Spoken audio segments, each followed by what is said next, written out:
கர்த்தருக்குள் பிரியமானவர்களே, ஆண்டவராகிய இயேசு கிறிஸ்துவின் பரிசுத்தமுள்ள நாமத்திலே உங்கள் அனைவருக்கும் 2025ஆம் ஆண்டின் புத்தாண்டு நல்வாழ்த்துக்களை தெரிவித்துக் கொள்ளுகிறதிலே மிகுந்த மகிழ்ச்சி அடைகிறேன். இந்த நாள் நம் அனைவருக்கும் மிகுந்த சந்தோஷம் தருகிற நாள். இந்த நாளிலே உங்களை சந்திப்பது மிகுந்த மகிழ்ச்சி. நாம் ஒரு பாடலை பாடி தேவ செய்திக்குள்ளாக கடந்து செல்வோம்.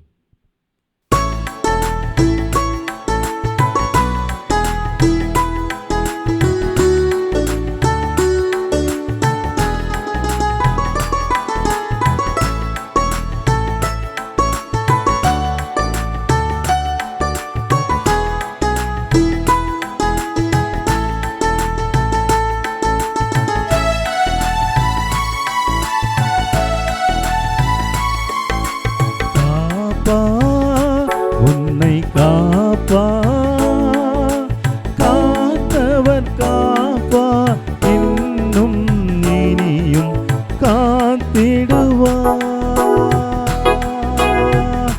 கலங்காதே மனமே காத்திடுவா. காப்பா உன்னை காப்பா இன்னும் இனியும் காத்திடுவா. கலங்காதே மனமே காத்திடுவா.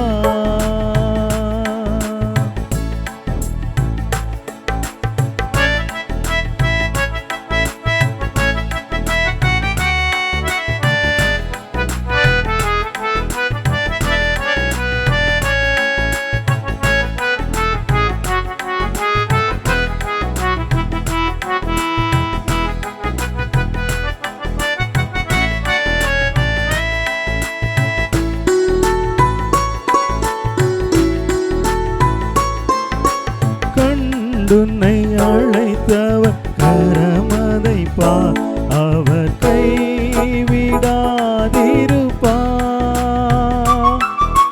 கண்டுன்னை அழைத்தவர் கரமதை பா, அவர் கைவிடாதிருப்பா. ஆண்டுகள் தோறும் உனக்காவர் அளித்த ஆசிகளை எண்ணிப்பார் எண்ணிப்பார் எண்ணிப்பார் எண்ணிப்பார் என்றும் அதை எண்ணிப்பார் என்றும் அதை எண்ணிப்பார். காப்பா உன்னை காப்பா காப்பவர் காப்பா இன்னும் இனியும் காத்திடுவா. கலங்காதே மனமே காத்திடுவா. காப்பா உன்னை காப்பா காத்தவர் காப்பா இன்னும் இனியும் காத்திடுவா. கலங்காதே மனமே காத்திடுவா.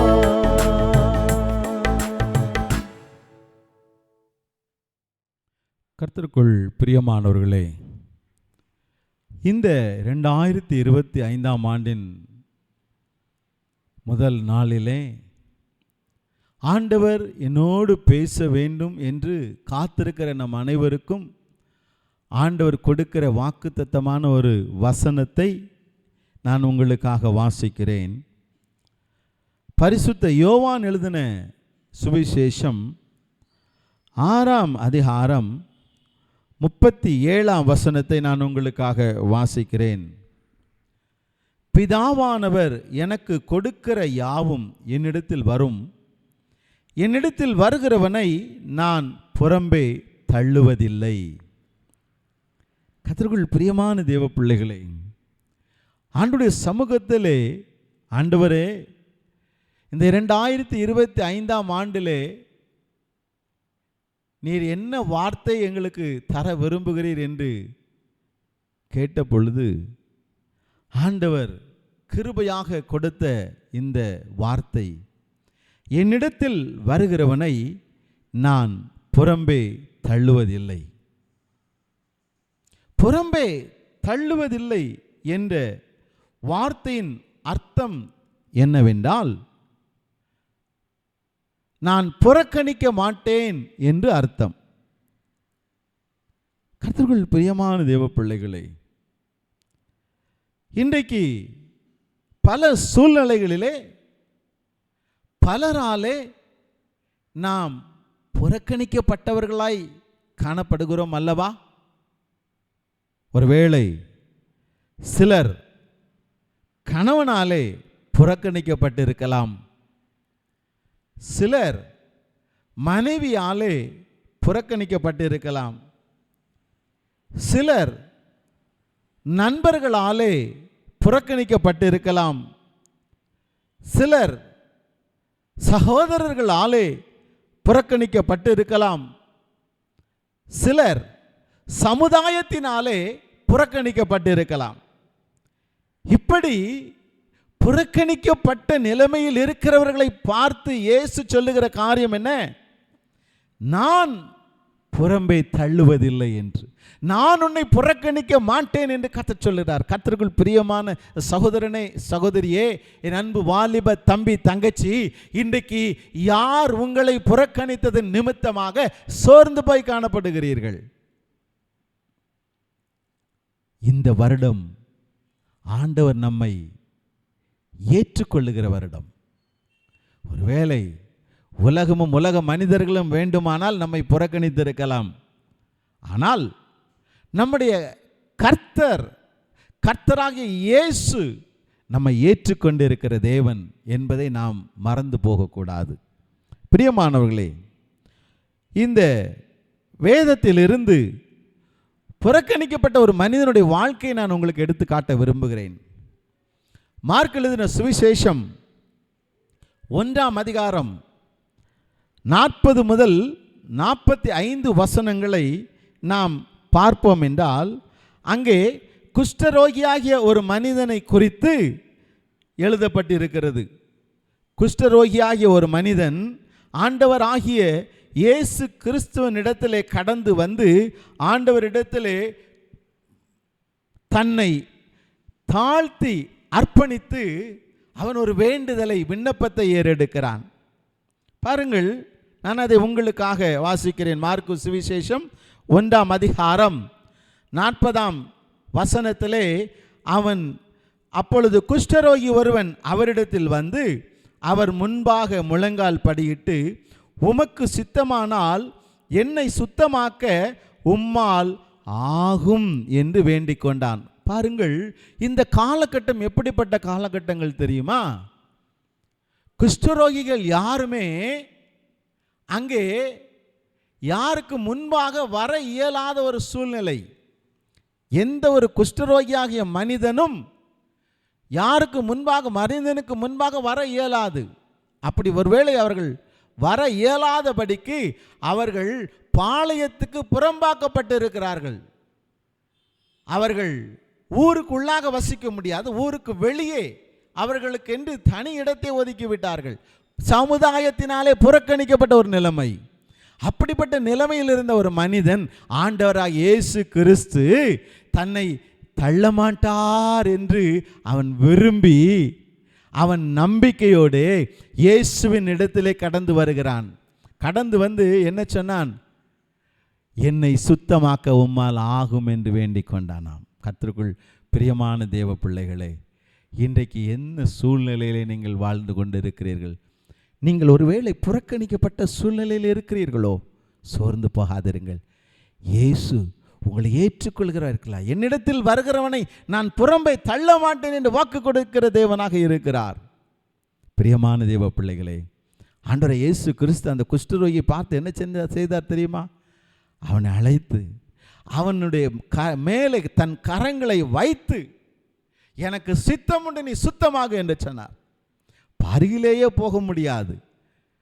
ஒரு குஷ்டரோகியாக இருந்தால் மற்றவர்களுக்கு அருகிலேயே போக முடியாது. ஆனால் இயேசுவிடத்தில் வந்தபோது இயேசு அவனை தொட்டு சுகமாக்கினார் என்று நாம் வேதத்திலே வாசிக்கிறோம். இன்றைக்கு ஒருவேளை சோர்ந்து போயிருக்கிறீர்களோ, யார் உங்களை சோர்ந்து போக செய்திருந்தாலும் கவலைப்படாதிருங்கள். இயேசு உங்களை ஏற்றுக்கொள்ள ஆயத்தமாக இருக்கிறார். ஆண்டவரிடத்தில் கேட்போமா? ஆண்டவரே என்னை ஏற்றுக்கொள்ளும் என்று கேட்போமா? கண்களை மூடி ஆண்டவரை நோக்கி பார்ப்போம். ஆண்டவரை நோக்கி பார்ப்போம்.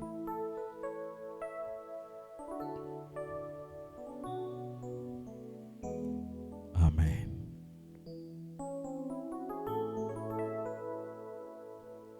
நல்ல தகப்பனே,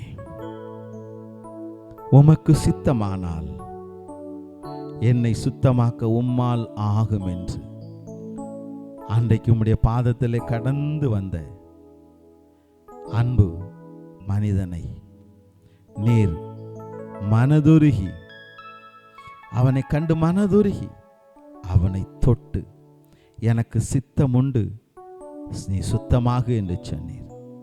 தகப்பனே, அதே தேவன் இன்றைக்கும் ஜீவிக்கிறீர், இன்றைக்கும் ஜீவிக்கிறீர்.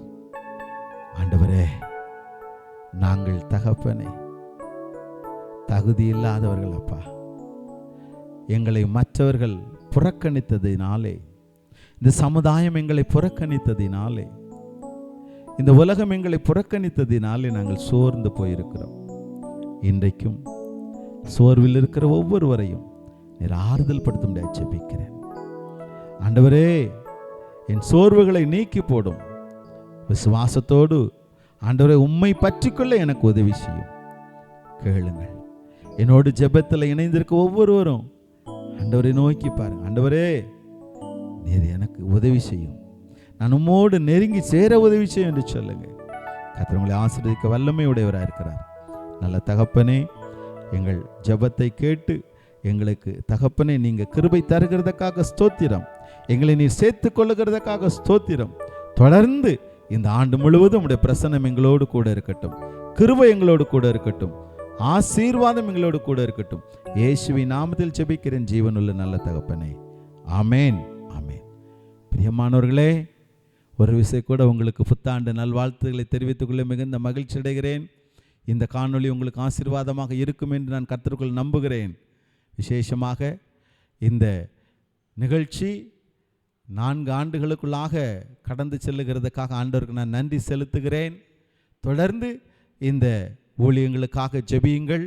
தொடர்ந்து இந்த நிகழ்ச்சிகள் மூலமாக ஆத்துமாக்கள் ஆதாயப்படுத்தப்பட நீங்கள் ஜெபிக்கிற ஜெபங்களிலே எங்களை நினைவு கூறுங்கள். கர்த்தர் நம்மை ஆசீர்வதிப்பாராக. ஆமேன்.